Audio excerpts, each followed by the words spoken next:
When people think about Hinsdale District 86, usually what they think about is the academics and the sports and the arts and how good we are.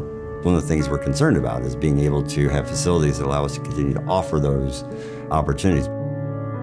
When I think of the efforts, the aspirations of the teachers, the coaches, and the students, the quality of the facilities do not match up the quality of those efforts. Things have changed over the last 100 years, but the classrooms look almost identical. Kids are set up in rows, everybody is sitting straight forward, and classrooms that are teacher-centered as opposed to being student-centered just have not changed with the times. Instruction is changing, and the way students learn is changing, and we need classrooms that change so that the instruction we're providing is being supported by the classroom. I actually was one of the teachers who helped pilot trying out new flexible furniture, and it was amazing the effect that it had on students, especially when you have students who are at different levels. Having flexible furniture gives the teacher the ability to move kids around quickly based on what their needs are.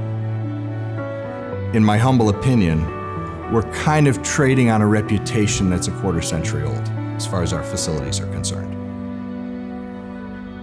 Very little has changed in the pool in 23 years. The depth now is not acceptable for our divers. The pool wasn't deep enough for our dive team to compete, so they're not able to take part during our home meets, like being part of the team festivity and the overall atmosphere of just being a part of the team.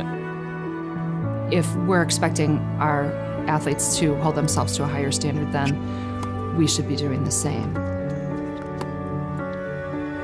I can't even get into the pool locker rooms because the doorway is too small, so I haven't even seen that or been in there at all. There are students who cannot access certain parts of the building. This is not what we should be doing. We should be providing facilities that are accessible to our students and to the community. The fitness center is downstairs, but separate from the rest of the basement. It's not pleasant to walk through, and you have to walk through that area that is deemed unsafe if you don't take the stairs down. Every kid deserves that opportunity to have the very best, and we have the very best students at both schools. I think we're doing them a disservice. Are the facilities here good enough? Maybe. As a gymnastics coach, I wouldn't tell a kid that a 6.5 is good enough. I don't hear a student assistant director telling peers that they're directing that the scene is good enough. I don't see English teachers handing back a draft and saying it's good enough. So, when I think of Hinsdale, I don't think of that. I think of more. We have outdated, inadequate facilities at Hinsdale South and Hinsdale Central. We can do better as a community.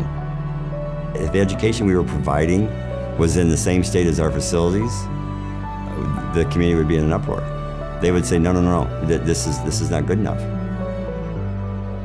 So what does the community want for its schools?